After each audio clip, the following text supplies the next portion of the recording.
যারা পুরান আইডি দিয়ে কাজ করতেছেন তাদের জন্য এই ভিডিওটা গুরুত্বপূর্ণ।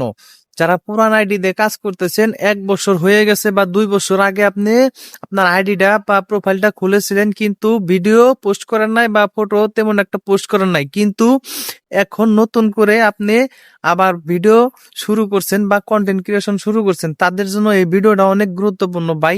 পুরান আইডি বা প্রোফাইল দিয়ে ভিডিও ছাইরা কোনো লাভ নাই, তখন ওইটা রিচ ডাউন হয়ে গেছে।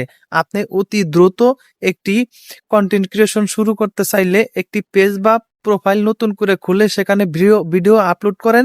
আপনার নতুন আইডিতে, নতুন প্রোফাইলে বা পেজে প্রচুর পরিমাণ রিচ থাকে, ওইটা ফেসবুক অতি দ্রুত গ্রো করে এবং অতি দ্রুত মানুষের কাছে পৌঁছে দেয় এবং ভাইরাল করে, ফলোয়ার বৃদ্ধি পায়। আমার একটি পুরান আইডিতে আমি অনেকদিন কাজ করছি, কিন্তু সেই আইডিতে কোনো রিচ নাই বা সব ডাউন হয়ে গেছে। পরে আমি ওই আইডিটা বাদ করে দিয়ে বা যে কোনো কারণ বশত নষ্ট হয়ে গেছে, এখন নতুন পেজ, এটা এই পেজে প্রচুর পরিমাণ রিচ